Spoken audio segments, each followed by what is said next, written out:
Shifting focus now to the story that we've been tracking very closely through the day. Ladies and gentlemen, in Bihar, there is a possibility of the fall of Nitish government amid hectic political developments in view of Chief Minister Nitish Kumar's fifth likely turnaround. He may once again take oath as the Chief Minister for the record ninth time along with the Bharatiya Janata Party. This could take place on 28th of January. All mainstream political parties in the state are now holding meeting with their legislators in Patna today.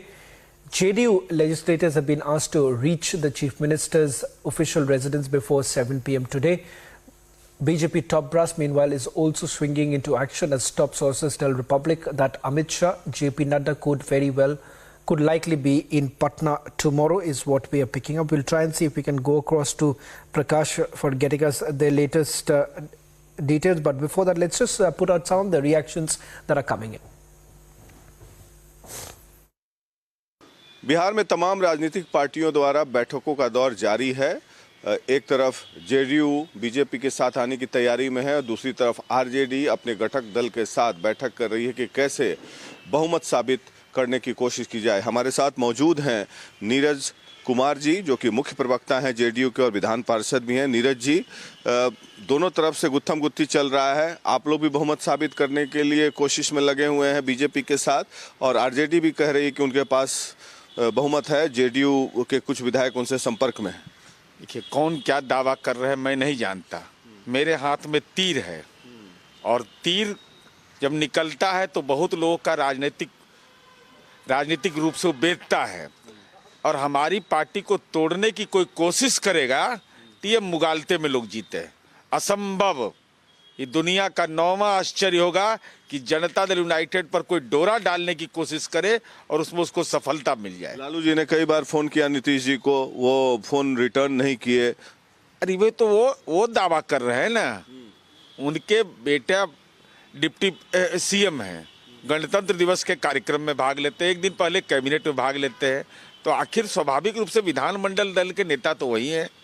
तो ये समझ में नहीं आ रहा है कि निर्णय लेने का अधिकार किसको है। रिमोट कंट्रोल से चल रहा है क्या? मतलब आपका कहने का मतलब तेजस्वी जी ने संपर्क नहीं किया, लालू जी संपर्क कर रहे हैं। इसका आपके कथनानुसार तो यही है।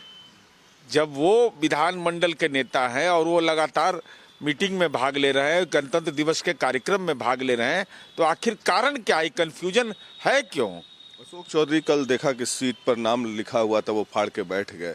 तो इसके जब नहीं आए वो तो बैठ गए। भाई उनको आना चाहिए था, अब क्यों नहीं आए इसका कारण तो वही बताएंगे।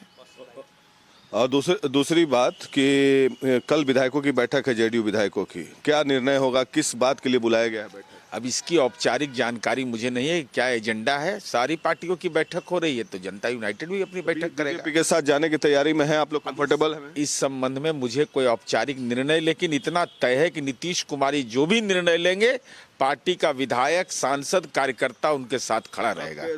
लालू आरजेडी दावा कर रही है कि 7 विधायक जो है संपर्क में है। ये सब बेमतलब का है। सब एकदम एकजुट, यूनाइटेड नाम है, यूनाइटेड रहेगा। तो ये थे नीरज कुमार जी, जेडीयू के मुख्य प्रवक्ता, कह रहे हैं कि सारे विधायक एकजुट हैं। पटना से वीडियो जर्नलिस्ट सूरज के साथ Prakash Singh, Republic media network के लिए। राकेश जी, अब तो तय हो गया कि नीतीश कुमार आपके साथ आ रहे हैं बीजेपी के साथ।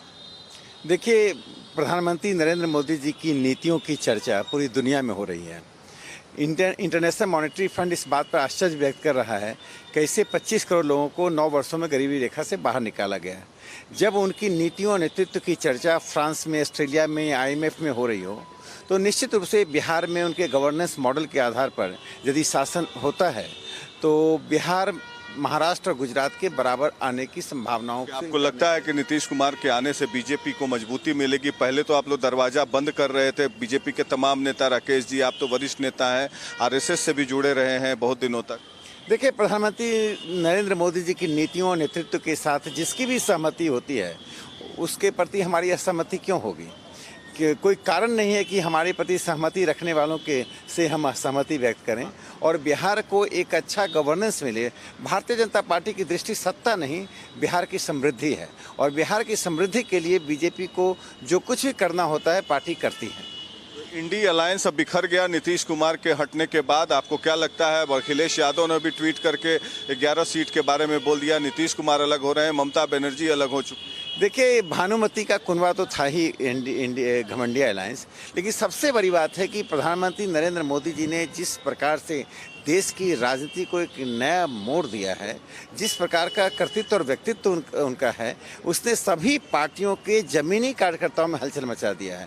न सिर्फ हमें आम जनता का समर्थन है, आप किसी भी पार्टी के जमीनी कार्यकर्ता से बात करें, वे प्रधानमंत्री नरेंद्र मोदी जी की शख्सियत को स्वीकार कर रहे हैं। आज उनके सामने कोई पार्टी, कोई नेतृत्व दूर दूर तक दिखाई नहीं पड़ रहा है। तो ठीक है, लेकिन क्या ये बिहार के हित में फैसला हो रहा है नीतीश कुमार के साथ आने का? देखिए, प्रधानमंत्री नरेंद्र मोदी जी की नीतियों और नेतृत्व से जो भी सहमति रखेगा, जहां भी सहमति होगी, उसका भारतीय जनता पार्टी क्यों विरोध करेगी, क्यों असहमति दिखाएगी? नीतीश कुमार को पापी की संज्ञा दे दी। अब हम तो सुने नहीं है कि क्या बोले हैं वो, लेकिन ऐसा बोलना नहीं चाहिए। इस टाइप का शब्द का प्रयोग कहीं से नहीं बनता है। नीतीश कुमार जो इतने लोकप्रिय बिहार के नेता हैं, पूरे बिहार को कहां से कहां तक पहुंचाया है, बिहार की स्थिति क्या थी 2005 के पहले और इनकी सत्ता में आए उसके बाद बिहार आज कहां है, बिहार वासी पूरा गौरवान्वित है इससे। कहीं भी चले जाइए। जी कह रहे हैं कि पैसा नहीं कमा पाए इसीलिए ऐसा बोल रहे हैं, भाषा पर कंट्रोल रखना चाहिए। अब बात ठीक है, इस तरह का शब्द का प्रयोग नहीं करना चाहिए, अगर किए हैं तो गलत है। Let's also take you through the perspective coming in from the Congress party, which seems to have now dug its heel. Here is the stance taken by the Congress party.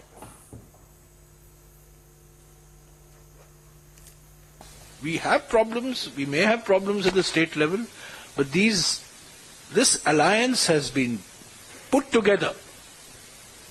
One of the architects of this alliance is the Bihar Chief Minister. One of the co-architects of this alliance is the West Bengal Chief Minister. So they know that this is a national alliance.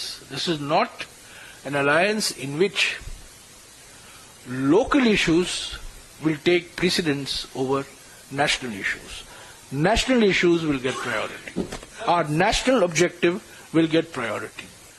She has always ended by saying that her priority is to defeat the BJP, which is also the priority for the Congress and the India group. Right now, we are trying to resume the Bharat Jodo Nyaya Yatra tomorrow. We would be delighted, we would be privileged to have her presence in the Bharat Jodo Nyaya Yatra, if it is possible, wherever it is possible. देखिए, जो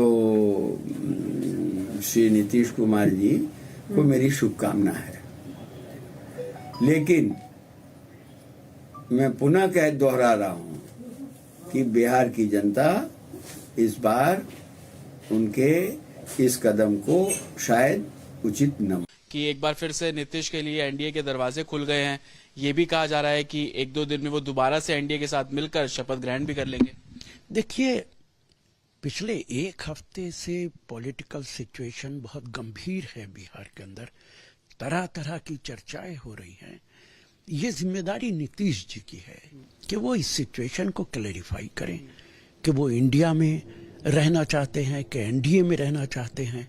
उनके spokes person ने कहा है कि वो India में ही रहेंगे, तो जब तक नीतीश जी क्लैरिफाई नहीं करेंगे ये सिचुएशन बाकी रहेगी। ऐसी स्थिति क्यों हुई? ये भी कुछ लोग कह रहे हैं, अटकलें लगा रहे हैं कि उनको संयोजक इंडी अलायंस में नहीं बनाया गया, ये एक मुख्य वजह है, इसलिए वो वापस एनडीए में जा रहे हैं। देखिए, क्या कारण है, क्या वजूहात हैं, इस सवाल का जवाब तो नीतीश जी दे सकते हैं कि उनकी क्या मजबूरी है अगर वो जा रहे हैं। मैं उम्मीद करता हूं कि वो इंडिया में ही रहेंगे। ये नीतीश कुमार ही तो थे जो पूरे भारत में घूमकर इंडिया बनाने में सबसे पहल की थी। एक एक नेता से मिले थे और इंडिया बनाया था। आज उस इंडिया को जिसे बनाया था वो छोड़कर कैसे जा सकते? इंडी अलायंस का अब क्या? एक तरफ ममता कहती हैं कि वो बंगाल में खुद लड़ेंगी, उनकी पार्टी लड़ेंगी। नीतीश अब जिस तरीके से अटकलें लग रही हैं एनडीए के साथ जाने को लेकर, अब इस अलायंस को लेकर क्या मजबूती जो पहले दिखाई जा रही थी उसमें क्षति पड़ रही है? देखिए, आपकी बात बिल्कुल ठीक है। ममता जी कुछ और बोल रही हैं, हमारे लोकसभा के लीडर ने कुछ और बयान दे दिया है। पंजाब के अंदर आम पार्टी का मुख्यमंत्री कुछ और कह रहा है। बिहार में नीतीश जी ने नई सिचुएशन खड़ी कर दी है। मैं सिर्फ इतना कह सकता हूं कि अगर विपक्ष एक साथ नहीं लड़ेगा तो वो भारतीय जनता पार्टी का मुकाबला नहीं कर सकता। देखिए, नीतीश कुमार जी की जो क्रेडिबिलिटी है वो अब देश में बची नहीं है और उसके लिए वो खुद जिम्मेदार है, उनके फैसले जिम्मेदार हैं। उनके फैसले से और उनकी हरकतों से जेडीयू की जो हरकतें हैं, जेडीयू के नेताओं की जो बातें हैं, उनसे ऐसा लगता है कि जो इंडिया गठबंधन नाम की एक नई उम्मीद विपक्ष को मिल रही थी, उस पर बहुत बड़े संकट के बादल मंडरा रहे हैं। कांग्रेस पार्टी को चाहिए कि पूरे देश में अकेले चुनाव लड़ने की तैयारी करे। इन बैसाखियों के सहारे इतना बड़ा युद्ध नहीं लड़ा जा सकता है। Now, ladies and gentlemen, the BJP leaders have not dropped a clear hint as to the reported alliance. Sushil Kumar Modi said no door is closed in politics. So remember, talks are also that he could be made Bihar Deputy Chief Minister. Take a look at all these reactions coming in from the BJP camp. इंडी गठबंधन की हकीकत अब क्रमशः उजागर होती चली जा रही है। पहले मायावती जी ने उत्तर प्रदेश में साफ कर दिया वो गठबंधन के साथ नहीं है। फिर पंजाब में केजरीवाल जी ने अलग लड़ने की घोषणा कर दी। अब पश्चिम बंगाल में ममता बनर्जी जी ने अलग लड़ने की घोषणा कर दी। और बिहार में जो कुछ हो रहा है इसका जवाब तो उन्हीं से पूछा जाए तो ज़्यादा बेहतर होगा। इसलिए इस गठबंधन के लिए जो इस समय हालात हैं उस पर मैं सिर्फ ये कहना चाहूँगा कि अब जो कुछ ढका छुपा था वो अब साझे की हंडिया चौराहे पे फूटती हुई नजर आ रही। तो इनको एक पंक्ति में कहना चाहूँगा कि अब जो चेहरे से ही जाहिर है छुपाएं कैसे, ये इंडी गठबंधन के लिए है कि अब जो चेहरे से ही जाहिर है छुपाएं कैसे, तेरी मर्जी के मुताबिक नजर आए कैसे, घर सजाने का तसव्वुर हुआ अब बात की बात, अब तो मुश्किल है कि इस घर की हकीकत को छुपाएं कैसे। जेडीयू और कांग्रेस पार्टी ये भ्रष्टाचारियों का पार्टी है, ये जो परिवारवाद का पार्टी है, ये सिर्फ और सिर्फ अपने परिवार के लिए, अपने फैमिली के लिए लड़ने वाली पार्टी है। कुल जनता के दुख को, जनता का जो कठिनाइयाँ है, जनता का जो समस्या है, उससे ये आरजेडी और कांग्रेस को कुछ लेना देना नहीं है।